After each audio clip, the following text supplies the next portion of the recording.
Bonjour à tous. Peut-on espérer un retour de la ligne Mulhouse-Lille à Dijon ? Le président de la SNCF, Jean Castex, était en déplacement hier à Dijon.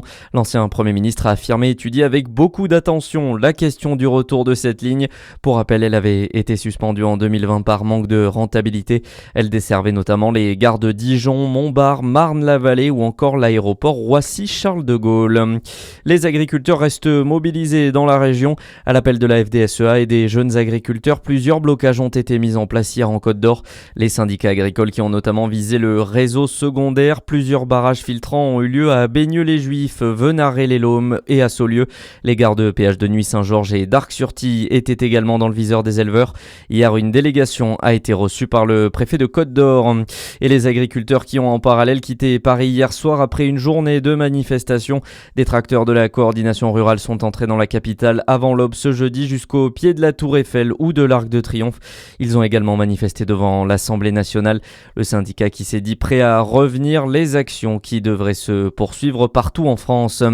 Retour en région où un dernier hommage a été rendu au résistant dijonnais Henri Mosson.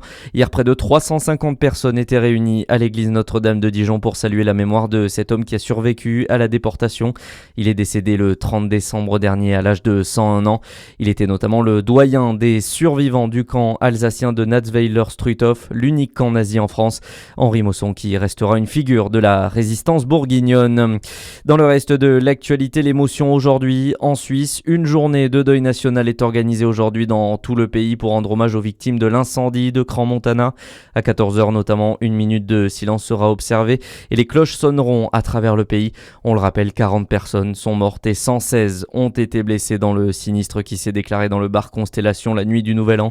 Un événement qui touche encore fortement les Suisses pour Romain Carupt, journaliste à la RTS. La première émotion était sans doute l'incompréhension, la deuxième la tristesse, et puis maintenant on est sans doute au stade de la colère contre les propriétaires, les exploitants, ou bien alors contre les autorités qui sont suspectées d'avoir failli dans les contrôles. Et donc effectivement cette incompréhension, cette tristesse est suivie aujourd'hui par de la colère, des appels à ce que certaines personnes soient derrière les barreaux, ou bien soient condamnées lourdement, ou bien que l'enquête soit traitée par une autre autorité que les autorités locales. Enfin, oui, on est plus dans ce registre de la colère. Et une cérémonie est organisée cet après-midi à Martigny dans le canton du Valais pour les victimes, leurs proches et les secouristes.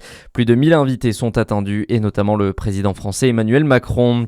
Et puis en football, le premier titre de l'année pour le Paris Saint-Germain. Le PSG a remporté hier soir le trophée des champions au tir au but. C'était contre l'Olympique de Marseille. À suivre la météo sur Fréquence Plus.